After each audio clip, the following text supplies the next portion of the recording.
Pagpasok nyo dito, mapapansin nyo agad meron siya ditong kitchen area. Ito palang ating farmhouse unit, hindi lang ito pang farm lot, pang residential unit din. Yo! Good evening! Maayong gabi sa inyong tanan. I'm Jess. Ngayon, nandito tayo sa ready for turnover na natin na unit, which is ang ating farmhouse unit. Ang lot area po na meron dito is 150 square meter. Kung mapapansin nyo, ito yung ating farmhouse unit. Very maganda. Ito pala yung sa garage. Kaya po dito mag-park ng 2 sasakyan. Tapos, ito yung ating farmhouse unit. Kung mapapansin nyo, yung kanyang facade, naka-aluminum glass. Naka-natural stone po yung kanyang decoration. And then, meron siyang nilagay na canopy. Customized pala itong ating farmhouse unit dito. Nga pala, ito palang ating farmhouse unit, hindi lang ito pang farm lot, pang residential unit din. Nandito tayo ngayon sa residential lot kung saan itinayo yung ating farmhouse unit. Tara, pasok tayo sa loob. Dito, may malaki siyang main entrance. Ayan. Pagpasok nyo dito, mapapansin nyo agad, meron siya ditong kitchen area. Sa kitchen area, meron itong sink, itong nook or bar area.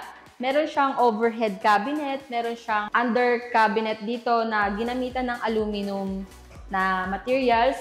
And then, dito sa part na to, pwede itong maging space for living area kasi meron siya ditong access door sa side na to. Access door. Tapos, ito yung ating farmhouse unit. Meron siyang PVC ceiling, same din dito banda. Tapos sa side naman na to, nandito yung kanyang common toilet and bath. Ayan, naka-aluminum and glass na rin tong kanyang door. And then pagpasok nyo dito sa ating CR, very spacious. Spacious siya, malaki siya. Ayan. Meron siyang toilet and bath, lavatory. Tapos, eto, si client na yung nag-provide niyan. Tapos, meron din tong access door palabas.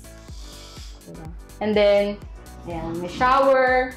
Ayan, may shower niche din siya. And then, naka-PVC ceiling din and tiles from floor to ceiling. Tapos, dito naman po tayo sa kabilang side, which is yung kanilang bedroom. Dito sa bedroom is meron siya dito yung closet niya, dito banda sa side na to. And naka-barn door to, papunta sa bathroom. Meron din tong shower niche, tapos naka-tiles din to from floor to ceiling, naka-PVC ceiling, and ayun, naka-tiles. Dito siguro ilalagay yung bed. Tapos, meron din tong access door papunta sa labas.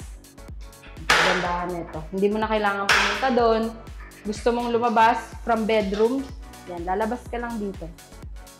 Tapos, itong door na to, double purpose siya. Pagtapos mong maligo, magbibihis ka, pwede ka dito sa kabilang room, uusog mo lang yan dyan. Ito pala yung door na to, preferred to ni client. Nga pala, itong ating farmhouse unit, may kabuuan itong 52 square meter. Dito sa ground floor, meron siyang 40 square meter floor area. And then yung ating loft ay mayroong 12 square meter area. Tapos, akyat naman tayo sa ating loft area.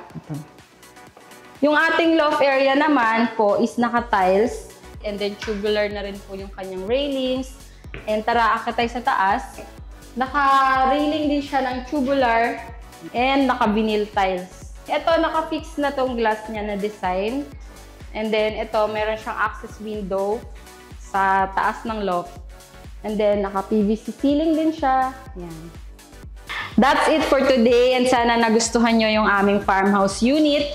And tara, samahan mo ako sa aking susunod na house tour. Tara, uban ako ninyo sa akong sunod nga pag-house tour. Bye!